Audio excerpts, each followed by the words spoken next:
Bismillahirrahmanirrahim. Assalamualaikum warahmatullahi wabarakatuh. Alhamdulillah wa syukurillah wa la hawla wa la quwwata illa billah. Salatu wassalamu ala rasulillah wa ala alihi wa sahbihi wa mawala. Rabbi israh li sadri wa yassir li amri wa hlul 'uqdatam min lisani yafqahu qawli. Amma ba'du. Bapak Ibu yang dirahmati Allah, alhamdulillah kita bisa bangun pada pagi hari ini dalam kondisi lingkungan yang baik dan insyaallah dalam kondisi fisik yang diberi kesehatan oleh Allah Subhanahu wa taala sehingga bisa ke masjid, dan itu yang perlu kita syukuri karena Allah Subhanahu wa taala banyak memberikan nikmat kepada manusia, tapi manusia banyak melupakannya dan bahkan banyak yang kemudian memilih untuk tidak bangun dan tidak sholat. Maka disitulah hidayah kemudian harus senantiasa kita minta kepada Allah Subhanahu wa taala. Dan Bapak Ibu yang dirahmati Allah Subhanahu wa taala, agar kita lebih mengenal Allah Subhanahu wa taala, kita lanjutkan materi kita tentang akidah, tentang mengenal Allah Subhanahu wa taala. Pada pagi hari ini tema kita adalah Allah yang mengatur siang dan malam. Bapak Ibu yang dirahmati Allah Subhanahu wa taala, di antara tanda kuasa Allah adalah terjadinya pergantian waktu. Dan Allah Subhanahu wa taala menyebutkan dalam banyak ayat yang saya coba ambil beberapanya. Yang pertama surat Yunus ayat 6, Allah Subhanahu wa taala menegaskan kalau pergantian siang malam itu adalah kuasa Allah. Allah berfirman, a'udzubillahi minasyaitonirrajim, inna fi ikhtilafil laili wan nahari wa ma khalaqallahu fis samawati wal ardi laayatil liqaumin yattaqun. Sesungguhnya pada pergantian malam dan siang serta pada apa yang diciptakan Allah di langit dan di bumi, benar-benar terdapat tanda bagi orang-orang yang bertakwa. Al-Imam Ibnu Katsir mengatakan fi ta'aqubil lail wan nahar wa ikhtilafihima fit tuli wal qisari wan nuri wad dhulumati dalilun ala qudratillahi wa tadbirihi al-mutqani. Bahwasanya pergantian malam, pergantian siang, panjang dan pendeknya malam dan siang, terang dan gelapnya malam dan siang, itu semua adalah tanda yang nyata atas kuasa Allah dan pengaruhnya yang sempurna. Bapak Ibu yang dirahmati oleh Allah Subhanahu wa taala, Ibnu Katsir mencoba untuk menegaskan bahwasanya manusia tidak punya kuasa untuk ngatur itu semua. Makanya kita terima beres. Bengi sekian jam, siang sekian jam, kita terima beres.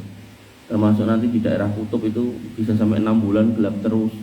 Nanti di kutub yang lain 6 bulan siang terus gitu kan. Itu juga mereka tidak bisa nata, tidak bisa ngatur, tidak bisa nyeting. Kemudian yang ketiga, Allah menggilir malam dan siang. Pada Quran surat An-Nur Allah tegaskan yuqallibu Allahul laila wan nahar inna fi dzalika la'ibratan liulil absar. Tadi ayat-ayat untuk orang-orang yang bertakwa, di sini disebut Allah menyebutnya dengan orang-orang yang mempunyai penglihatan. Allah mempergantikan malam dan siang. Sesungguhnya pada yang demikian itu terdapat pelajaran bagi orang-orang yang mempunyai penglihatan. Bahasa Jawa ini tinggu wong sing gelem nyawang, sing gelem ngatekke.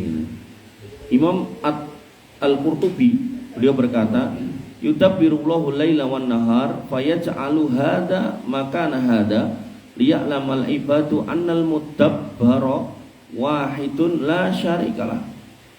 Ayat tadi yaitu Quran surat An-Nur ayat 44, kata Imam Qurtubi, beliau mengatakan itu menunjukkan Allah lah yang mengatur malam dan siang, dan Allah lah yang menjadikan yang satu menggantikan yang lain. Tadi habis malam ganti siang, siang ganti malam, agar manusia mengetahui bahwasanya yang mengatur dua-duanya yaitu siang dan malam itu ya cuma satu, yaitu Allah, dan tidak ada yang mampu selain Allah Subhanahu wa taala. Makanya kalau kita paham benar Allah itu sudah sedemikian kuasa, maka kok kemudian ada orang yang datang ke pohon, memuja pohon, muja binatang gitu, maka dia salah banget. Jadi nggak cuma salah sedikit, tapi salah banget, salah apa istilahnya kalau dalam Al-Quran, bahasa Al-Quran itu faqad dolalam ba'idah, sungguh telah keliru, telah sesat dengan sesat yang sangat jauh. Wong wis ngerti semua alam itu Allah yang menjaga, yang menciptakan, yang mengatur. Kok bisa dia nyembah makhluknya? Harusnya dia nyembah sang Khalik, bukan menyembah makhluk. Harusnya dia menyembah Robnya, Tuhannya, bukan menyembah ciptaannya. Makanya Bapak Ibu dirahmati oleh Allah Subhanahu wa taala, pada Quran surat Al-Qasas poin yang keempat, Allah menyebut siang malam itu rahmat. Dan itu adalah keseimbangan yang Allah inginkan sebagai perwujudan dari Asmaul Husna Al-Hakim, yang Allah yang Maha Bijaksana. Allah berfirman pada Quran Al-Qasas surat Al-Qasas ayat 71-72, Qul ara'aitum in ja'alallahu 'alaikumul laila sarmadan ila yaumil qiyamah man ilahun ghairullah ya'tikum bidiyain afala tasma'un. Qul ara'aitum in ja'alallahu 'alaikumun nahar sarmadan ila yaumil qiyamah man ilahun ghairullah ya'tikum bil lailin taskununa fihi afala tubsirun. Katakanlah, terangkanlah kepadaku jika Allah menjadikan malam itu terus-menerus sampai hari kiamat, siapakah Tuhan selain Allah yang akan mendatangkan sinar kepadamu? Artinya kalau Allah itu mau menginginkan itu gelap terus, tidak ada siangnya, memang siapa yang bisa ngalangi? Tidak ada. Katakanlah pula, terangkanlah kepadaku jika Allah menginginkan siang itu terus-menerus sampai hari kiamat, siapakah Tuhan selain Allah yang akan mendatangkan malam kepadamu untuk istirahat? Qanibitina azani Allah wa iyyakum. Ibnu Katsir mengatakan, "Lau sya'allahu la ja'ala zamana kullahu lailan aw kullahu naharan walakin min rahmatihi ta'aqubuhuma liyastarihan nas wa yaqumu lima'ayishihim." Bahwasanya dalam kehendak Allah untuk menjadikan adanya siang dan malam, semua itu karena rahmatnya, dan keduanya silih berganti agar manusia itu bisa istirahat. Jadi jangan dibalik. Kalau malam buat istirahat, kalau siang buat nyari nafkah. Ya kalau akhirnya kerja malam ya monggo. Cuman maksudnya secara umum gitu loh. Kalau siangnya udah kerja ya malamnya istirahat. Nah, Bapak Ibu dirahmati oleh Allah Subhanahu wa taala. Karena Allah yang menyatakan nek semua waktu itu Allah yang menentukan, siang malam Allah yang mengatur, maka Allah nggak ingin ada orang-orang yang mencela ciptaannya. Disebutkan dalam riwayat Imam Bukhari dan Imam Muslim, qala Allah azza wa jalla, Allah azza wa jalla berfirman, yu'dini ibnu Adam, manusia itu menyakiti aku. Menyakiti ini bukan berarti menyakiti secara fisik ya. Bisa menyakiti secara verbal. Misal ada si A unek-unek ke si B. Si B keloro-loro ini nek basa Indonesia ini kan tersakiti gitu. Nah, bukan secara fisik tapi secara kalimat, secara verbal. Nah, di sini Allah juga menyebutkan yu'dini ibnu Adam. Manusia itu sudah menyakiti aku. Kapan? Ya subut dahro, dia menghina masa, menghina waktu. Ngelok-ngelok iki kok bengi-bengi ngene. Kok apa tanggal semene kemarin ngene. Pasaran iki kok enek ngono enek ngene, nah gitu-gitu. Wa anad dahru, sedangkan aku yang menciptakan masa. Paribasannya Allah tuh ingin mengatakan semua hari itu baik, nggak ada yang sial.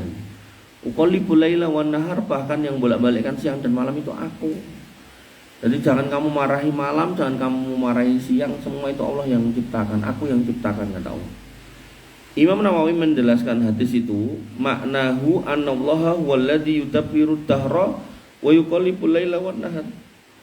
Maknanya Allah menyatakan diri sebagai yang mengatur waktu dan menggilir malam dan siang. Faman sabbat dahra faqad sabba Allah subhanahu. Barang siapa yang menghina waktu, hari, masa, maka dia hakikatnya sudah menghina yang menciptakannya. Ibaratnya jangan misal mengrajin meja, ada orang kemudian nyacat meja jenengan, wah meja elek ini, tentu jenengan akan tersinggung. Karena jenengan merasa hasil kerja jenengan itu udah yang terbaik, walaupun jangan mungkin ada kekurangan gitu. Tapi gak mau kan kita punya karya jelek-jelek kan. Nah, maka Allah juga demikian. Bapak Ibu yang dirahmati Allah, termasuk hikmah adanya siang malam adalah di situ ada pintu taubat yang dibuka. Innallaha azza wa jalla yabsutu yadahu bil lail liyatuba musii'u an-nahar. Bahwasanya Allah Subhanahu wa taala menghamparkan, membentangkan tangannya di malam hari untuk menerima taubat orang-orang yang berdosa di siang hari. Wa yabsutu yadahu bin nahar liyatuba musii'ul lail. Dan Allah membentangkan tangannya di siang hari untuk menerima taubat orang-orang yang berdosa tadi malam. Hatta tatlu asyamsu mim maghribiha, sampai titik wancinya datang. Yaitu apa? Matahari itu terbit dari tempat tenggelamnya ten kulon. Nah, mungkin nek pun wayahe matahari niku medal niku mboten kengetan tapi keng kulon. Nek pun ngoten niku maka pintu taubat sudah tertutup. Imam Nawawi berkata, fihi bayanun si'ati rahmatillah wa qabulihi taubah fi kulli waqtin wa anna ta'aqubal lail wan nahar fursatun littaibin. Hadis tadi menunjukkan luasnya rahmat Allah, bahwa Allah senantiasa menerima taubat setiap waktu, dan pergantian siang dan malam adalah kesempatan bagi hamba untuk kembali kepadanya. Kemudian yang terakhir, yang ketujuh, yang terakhir disebutkan bahwasanya orang-orang yang mensyukuri nikmat dengan adanya malam hari, maka dia akan berusaha untuk menghabiskan malam dengan ibadah. Jadi nek mboten saged tilem niku orang yang baik, orang yang beriman, muslim yang baik itu harusnya menggunakan untuk beribadah, bukan nonton HP, bukan nopo tongkrongan gak jelas gitu. Nabi SAW menyebutkan afdhalus sholati ba'dal faridah sholatul lail. Sebaik-baik sholat setelah sholat 5 waktu wajib ini adalah sholat malam. Nah, sehingga jenengan mboten saged sare mang tahajud 2 rakaat, kok jero ngantuk 2 rakaat meneh. Ketemune untuk 10 rakaat, nah ditutup tambah witir 1, 11 rakaat. Nah, mugi-mugi bar niku ngantuk saged sare angler. Nah, disebutkan oleh Ibnu Rajab Al-Hambali, li'annal lail waktu khalwati bainal abdi wa rabbi. Kenapa disebutkan bahwasanya sebaik-baik sholat setelah faridah, sholat wajib adalah sholat malam? Ibnu Rajab Al-Hambali berkata, karena malam itu adalah waktu yang terbaik untuk menyendiri antara hamba dengan Rabb-nya. Curhat, cerita, aku punya masalah ini ya Allah, mohon dibantu. Wa fihi yakunul ikhlas was sifa, dan di dalamnya ada keikhlasan dan ketenangan. Terus masjid ini dalu dikunci apa? Ndak, napa meneh mboten dikunci. Dan jenengan misal ten dalem terus saged sare to. Nah, mriki lampune mati tahajud. Nah, wis. Engko nek ngantuk ya turu kene. Ya. Dan sini dikatakan kalau bisa jenengan berkholwat di malam hari kepada Allah, di situ ada ikhlas dan ketenangan. Ndak butuh digatekke orang wong mati gitu kan. Lampune enggak ada yang tahu gitu. Tapi nek jam 1 lampune diguripi kecar-kencar ben ketok wong lah, itu riak namanya nggih. Jadi jangan sampai. Faman ahya lailahu faqad syakara nikmata taqlibil lail wan nahar. Siapa yang mampu bangun malam, menghidupkan malamnya, sungguh dia telah bersyukur tentang nikmat adanya siang dan malam. Jadi adanya siang jenengan syukuri dengan kerja, adanya malam jenengan syukuri dengan istirahat. Kok saged wungu tadi nggih salat. Salat napa? Tahajud. Karena salat tahajud salat terbaik setelah salat fardu. Nah, hikmah dari pelajaran kita pagi hari ini yang pertama, nggih, kita harus mengimani bahwasanya Allah itu lah satu-satunya yang mengatur siang dan malam. Yang kedua, dalam proses siang dan malam itu ada rahmat dan ada hikmah, di mana siang itu untuk kerja, malam itu untuk istirahat. Kalaupun istirahatnya sudah cukup, kan kadang enten piye itu sarene mung 3 jam atau 4 jam. Punjul sama niku mboten saged. Nah, begitu bangun nggih langsung nyandak air wudu, nek kersa sarungan nggih sarungan, ngangge kathok nggih kathok. Monggo ten masjid patine Pak lampune dipateni pun zikir wirid ndonga salat, zikir wirid ndongake putrane putune. Nek mboten jenengan sing ndongake sinten. Nah, kemudian yang ketiga, di situ juga ada kesempatan taubat, di mana Allah menjadikan malam itu sebagai kesempatan taubat untuk orang yang berbuat maksiat di siang tadi, dan menjadikan siang sebagai kesempatan taubat buat orang yang bermaksiat di malam hari. Kemudian yang keempat, larangan mencela waktu. Jadi adanya siang, adanya malam, adanya hujan, adanya kering, adanya tanggalan hari Senin, Selasa, Rabu, Kamis, Jumat, Sabtu, Ahad, maka Nabi melarang, menyebutkan dalam hadis qudsi tadi kalau Allah itu tersakiti dengan orang-orang yang mencela hari. Oh, iki malam Jumat kliwon rasa metu ngomah, engko ndak ngene, engko ndak ngono. Nah, Allah ndak kersa kan niku nggih. Kemudian yang terakhir, maka seorang muslim harus menggunakan waktu untuk beramal. Makanya Nabi mengingatkan ad-dunya darul amal wal akhirah darul jaza. Dunia niki tempat beramal. Jenengan nek ngersake piwalesan anjing benten akhirat. Di akhir pertemuan ini saya tutup dengan doa, Allahumma ja'alna fi kulli lailatin nuran. Ya Allah, jadikanlah untuk kami di setiap malam kami sebagai cahaya, wa fi kulli naharin barokatan, dan di setiap siang kami ada keberkahan, wa inna ala dzikrika wa syukrika wa husni ibadatik, dan bantulah kami untuk selalu senantiasa mengingat, bersyukur kepadamu dan memperbaiki ibadah kami sebaik-baiknya. Waj'al awqatana mamlu'atan bit ta'ah, dan jadikanlah waktu-waktu kami dipenuhi dengan ketaatan. Waghfir lana fil laili wan nahar, dan ampunilah dosa-dosa kami di malam dan siang hari, ya arhamar rahimin, wahai Rabb yang maha penyayang dari di antara para penyayang. Bapak Ibu yang dirahmati oleh Allah Subhanahu wa taala, wabillahi mekaten yang bisa saya sampaikan pada kesempatan pagi hari ini.